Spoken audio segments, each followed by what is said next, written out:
ഇന്നത്തെ യാത്ര യലാങ്കോട് അഥവാ പാനൂർ എത്തുന്നതിന് മുമ്പുള്ള യലാങ്കോട് എന്ന് പറയുന്ന സ്ഥലത്താണ്. അവിടെയാണ് ഉസ്താദ് ദർസെടുക്കുന്നത്. പൂർവ്വ വിദ്യാർത്ഥി സംഗമമായിരുന്നു.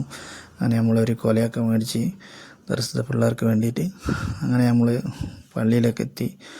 പള്ളിയുടെ കോമ്പൗണ്ടാണ്, നല്ലൊരു കുളമൊക്കെ ഉണ്ട്. ഇതിൻ്റെ പരിസരങ്ങളാണ്, പള്ളീൻ്റെ പരിസരങ്ങളാണിത്. അത് കുട്ടികൾക്കുള്ള ക്യാൻറ്റീനാണ്. അങ്ങനെ ഞങ്ങൾ നേരെ മുകളിലേക്ക് പോയപ്പോൾ അവിടുന്ന് ബേഡ്ജൊക്കെ കിട്ടി. അവിടെ പേരിലൊക്കെ രജിസ്റ്റർ ചെയ്ത് അവിടെ കയറി. അങ്ങനെ അവിടെ ഇരുന്ന് നാട്ടുകാരൊക്കെ ഉണ്ടായിരുന്നു. അവരുടെയൊക്കെ പിന്നെ പൂർവ്വ വിദ്യാർത്ഥികളുടെയൊക്കെ പരിപാടി, അവരെ പരിചയപ്പെടുത്തലും കാര്യങ്ങളെല്ലാം ആയിട്ട് അങ്ങ് പോയി. പിന്നെ ബാങ്ക് കൊടുത്തപ്പോൾ അവിടെ നിർത്തിവെച്ച് നിസ്കാരത്തിന് ശേഷം ഉസ്താദിനെ ആദരിക്കൽ ചടങ്ങ് ചെയ്തു. അതിനുശേഷം ഉസ്താദിൻ്റെ ഉപദേശങ്ങൾ അതൊക്കെ കേട്ടു.